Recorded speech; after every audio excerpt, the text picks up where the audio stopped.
hacía bolas, así que por eso puse varias definiciones. Ok, bueno, Althusser, este señor, como muchos de los que vamos a ver, nacieron no en Francia, sino en Argelia. Eh, Fíjense el año en que nació y recuerden un poquito sus clases de historia mundial. En esa época, pues Francia tenía colonias en diferentes partes de, del continente africano, del continente americano, etcétera. Entonces, pues muchos de estos pensadores van a ser hijos de soldados o de oficiales que, por lo tanto, van a nacer en otras partes, ¿no? En el caso de Althusser, pues él nace en la Argelia francesa en 1918 y muere en 1990. Él estudió en la Escuela Normal Superior de París, que es una de las principales o de las escuelas más prestigiosas de Francia, y varios de estos pensadores también van a estudiar ahí. Él participó como soldado en la Segunda Guerra Mundial y fue prisionero de los nazis en algún momento. Fue diagnosticado también con psicosis maníaco-depresiva, incluso asesinó a su esposa, pero pues no se le levantó ninguna pena precisamente por su diagnóstico de enfermedad mental. Y, y estas cuestiones que le pasaron al Tusser, que, que va a ser maestro de Michel Foucault en la Escuela Normal Superior de París, pues también van a influenciar un poco algunos de los estudios de Foucault posteriormente.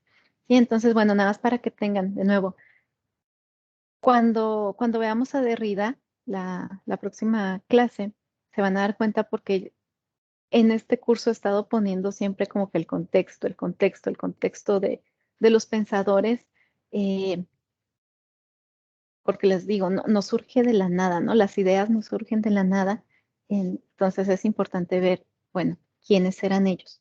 Eh, y bueno, Althusser va a estar en contra del humanismo. Muchos de los estructuralistas y postestructuralistas van a oponerse al humanismo, es decir, a esta corriente eh, filosófica que ponía en la centralidad al sujeto o al hombre. Y bueno, no solamente la filosofía, sino también las corrientes de las distintas ciencias sociales en donde el hombre era el centro. Y que son todas esas corrientes que surgen con la ilustración, que se fortalecen en el contexto de la revolución industrial, en donde se piensa, ¿no? Que la libertad humana está en la razón, en el conocimiento. Pero estos estructuralistas y postestructuralistas, pues van a cuestionar eso, van a decir, bueno, si realmente la, la razón y el conocimiento deben de dar la libertad, ¿qué es lo que está pasando ahorita? No somos personas libres, no somos individuos libres, entonces más bien esa razón y ese conocimiento serían eh, para, para cumplir con las necesidades del sistema capitalista.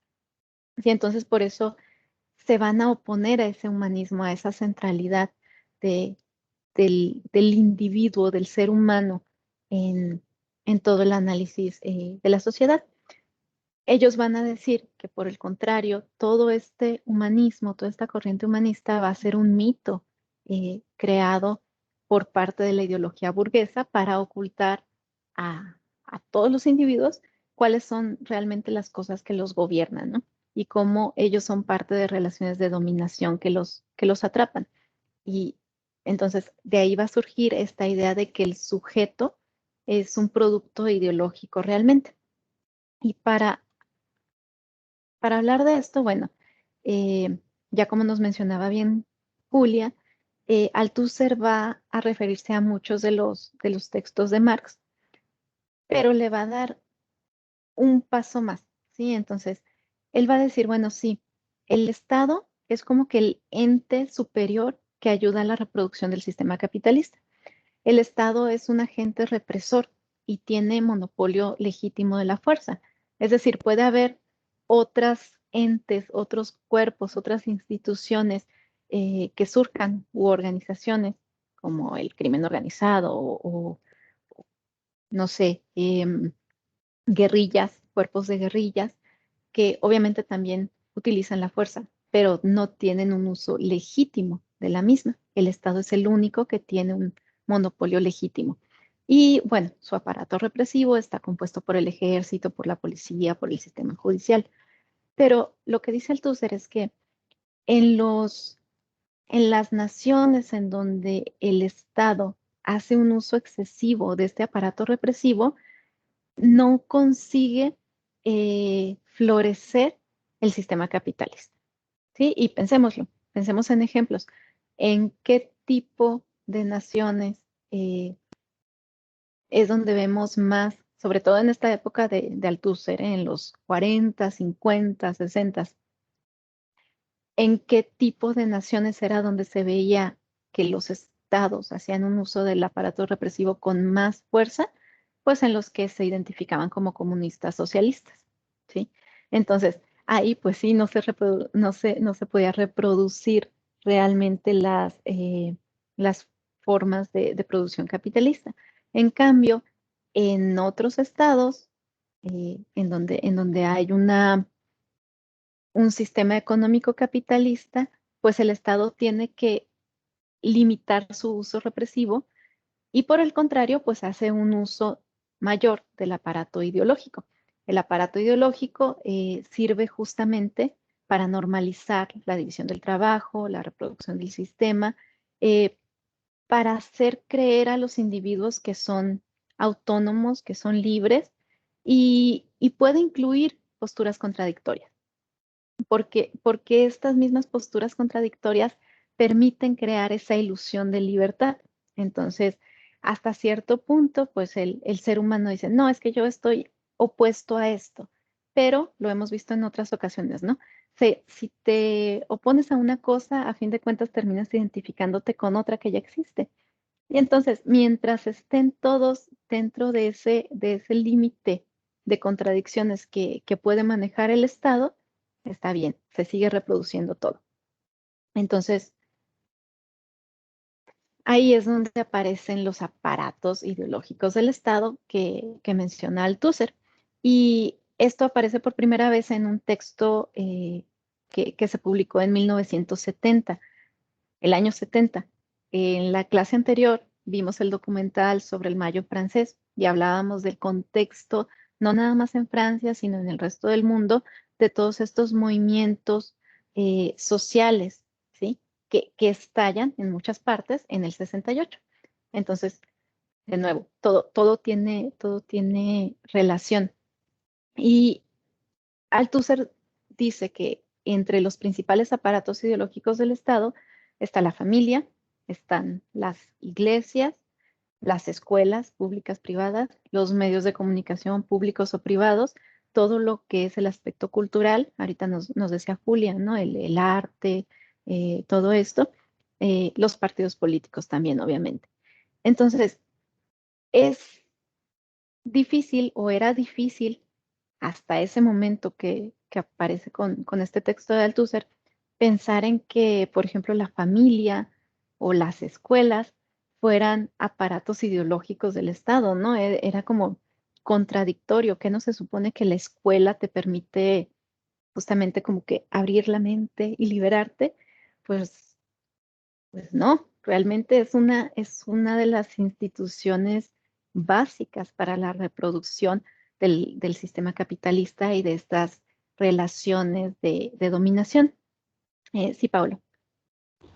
Maestra, por ejemplo, una pregunta que dio ahorita, ¿no es mejor emplear de que el trabajo de la escuela es más bien socializar a los individuos del Estado, no tal cual educarlos, sino que se integren al sistema económico y político? Porque pues básicamente si fuera realmente educación, pues tendría fines como de autodescubrimiento o de hacia la búsqueda de ello, pero pues ese no es el propósito de la escuela. El propósito de la escuela es crear profesionistas o fuerza laboral. Entonces no sería mejor usar como otro término como educación o especificar que es educación académica o algo así?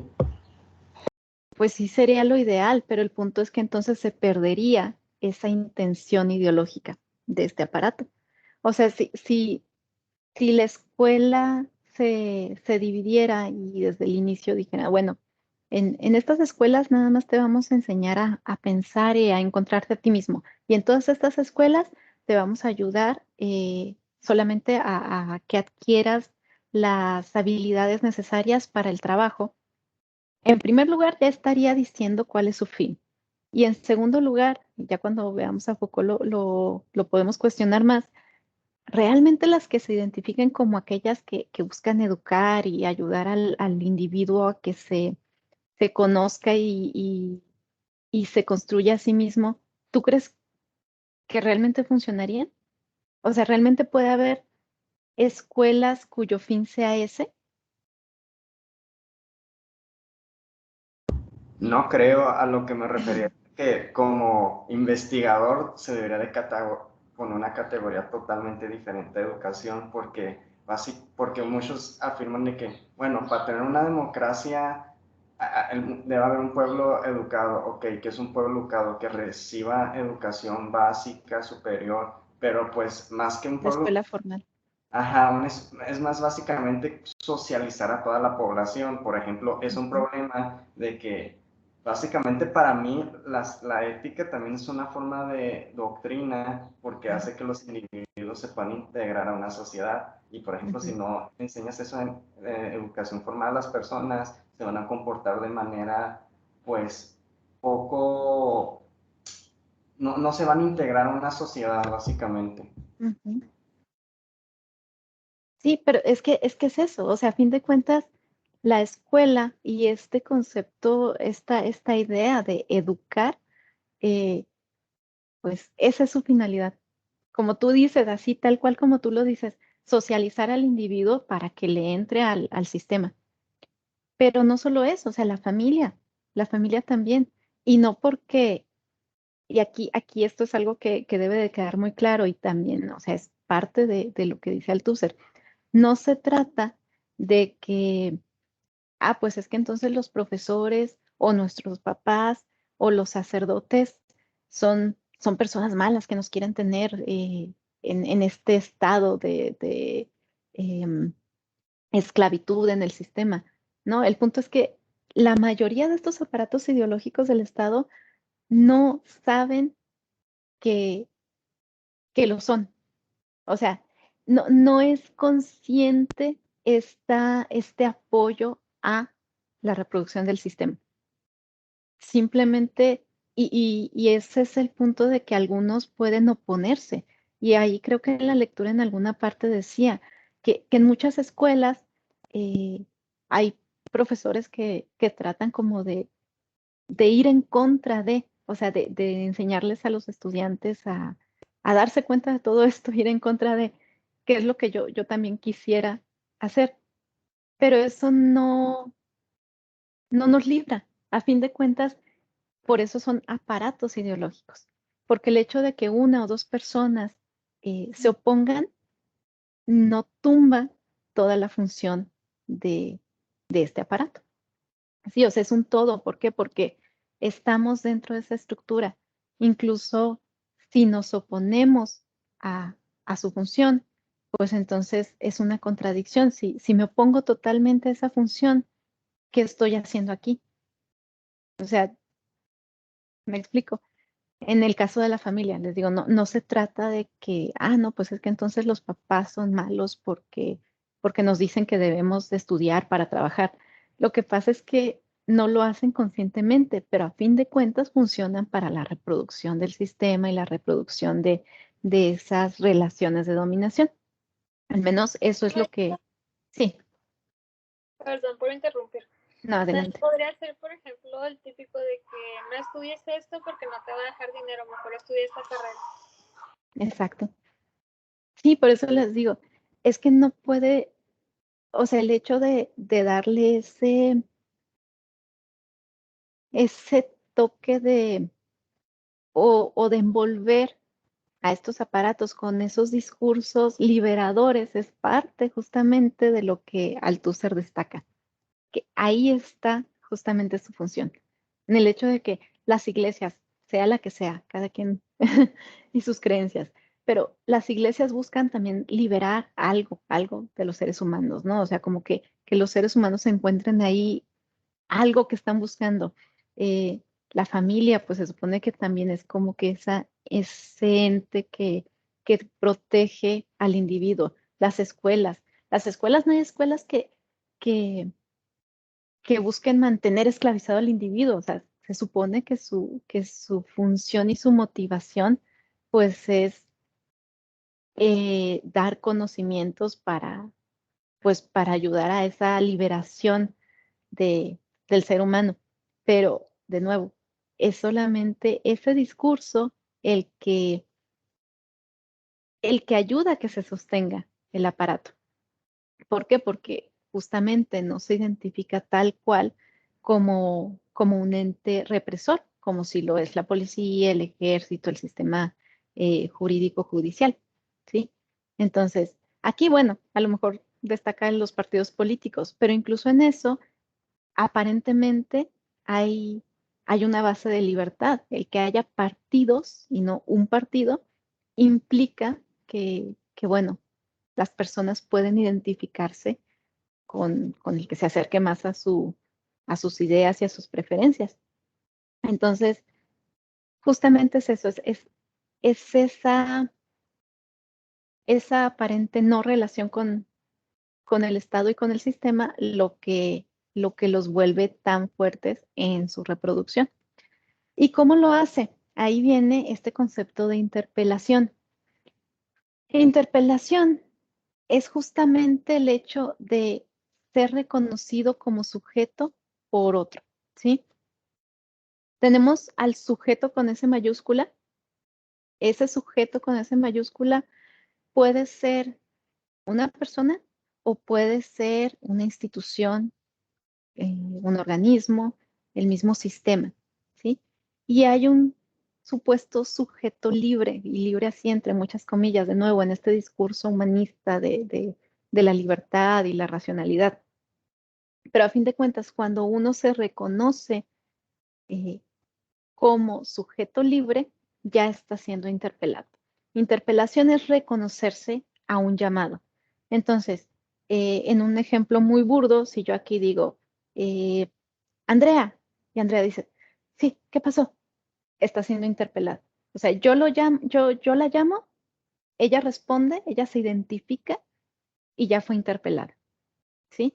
Entonces, en ese momento en el que el individuo, el ser humano, se reconoce como, como un sujeto libre, ya cayó en el sistema, ¿sí? Entonces, a través de la interpelación se da la subjetividad del sujeto, o sea, se le construye como sujeto.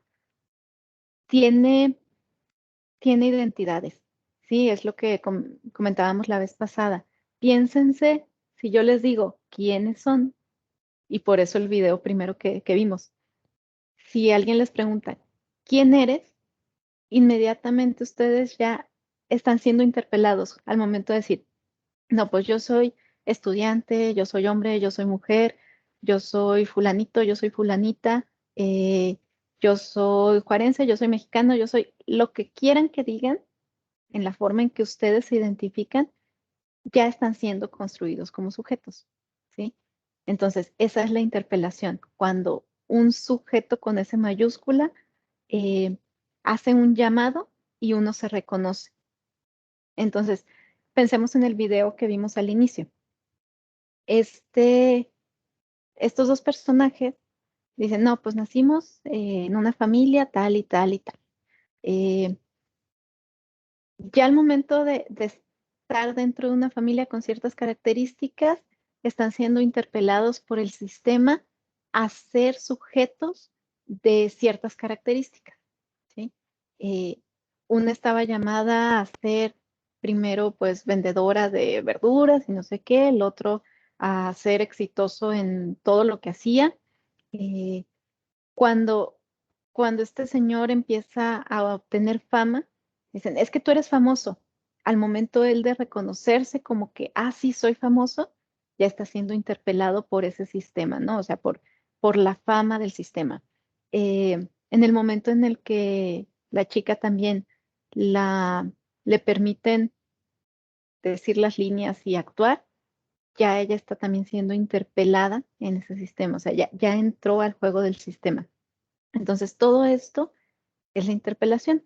En el momento en el que somos interpelados, nos convertimos en sujetos. ¿Y eso por qué es importante? Porque a partir de ahí se genera el trigger, ¿sí? Esta función que decía Julia, que es una función de soporte a las relaciones sociales y a la división del trabajo dentro del sistema. Si nosotros no nos damos cuenta de que estamos, o sea, de que nosotros mismos estamos apoyando a que se siga reproduciendo este sistema. El individuo, al concebirse como sujeto, ya deja de lado que está haciendo ese soporte, ¿sí? Se identifica como libre supuestamente, pero en esa libertad, pues es nada más cumplir funciones dentro del sistema. Entonces, ese sujeto libre es lo que es obvio para uno. No, yo soy libre, o sea, yo hago lo que yo quiero, pero pues realmente no, realmente estamos cumpliendo muchas funciones que apoyan a que se reproduzca todo el esquema en el que estamos metidos. Y bueno, para que esto suceda entonces es indispensable la ideología, ¿no?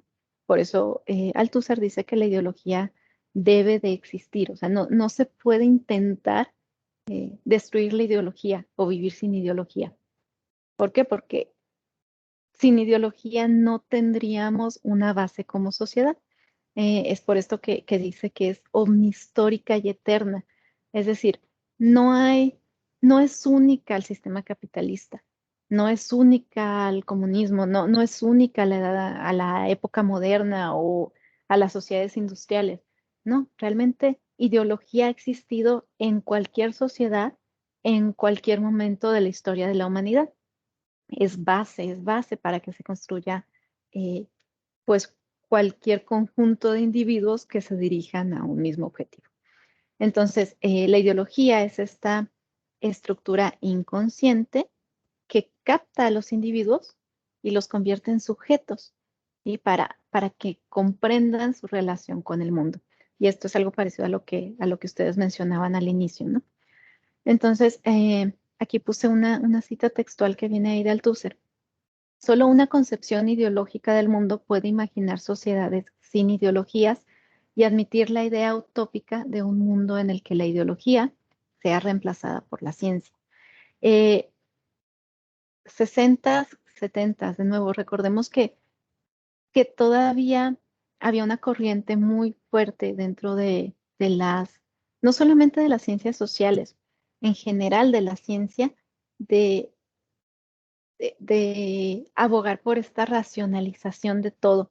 Entonces, Althusser, como el resto de estos pensadores que vamos a ver, decían, es el tratar de liberarnos de la ideología es todavía más ideológico, ¿sí? Entonces, no nos podemos liberar de la ideología.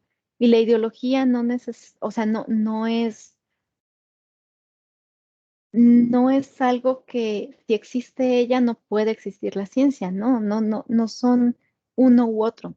Simplemente la ideología siempre va a existir y podemos hacer ciencia también independientemente de la ideología.